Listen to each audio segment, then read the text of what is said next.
আপনারা জানেন শেখ হাসিনা বাংলাদেশের আইন শাসন এবং বিচার এই যে কাঠামোগুলি ভেঙে দিয়ে চুরমার করে দিয়ে অর্থনীতিকে চুরমার করে দিয়ে, এমনকি শেখ হাসিনা বাংলাদেশের মানুষের যে ভোটের অধিকার, সেই ভোটের অধিকারও কেড়ে নিয়েছিল। শেখ হাসিনা ভোটের অধিকার কেড়ে নিয়ে বাংলাদেশের গণতন্ত্রকে কবরস্থানে পরিণত করেছে। সেই অবস্থা থেকে ফিরিয়ে আনতে আমাদের নেতা তারেক রহমানের 31 দফা রাষ্ট্র মেরামতের রূপরেখা।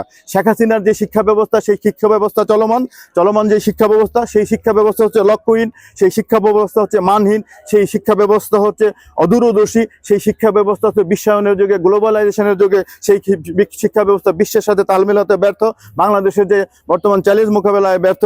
এই অবস্থা থেকে আমাদের প্রিয় নেতা তারেক রহমান 31 দফায় 25 নম্বর দফায় স্পষ্টভাবে বলেছেন, এই অবস্থা দূর করার জন্য আমরা শিক্ষা ব্যবস্থাকে ঢেলে সাজানোর জন্য আমরা প্রাথমিক স্কুল, প্রাথমিক মাধ্যমিক এবং কলেজ লেভেলে আমরা প্রয়োজন ভিত্তিক নিড বেস শিক্ষা ব্যবস্থা এবং বিশ্ববিদ্যালয় লেভেলে আমরা নলেজ বেস জ্ঞান ভিত্তিক শিক্ষা ব্যবস্থা চালু করব।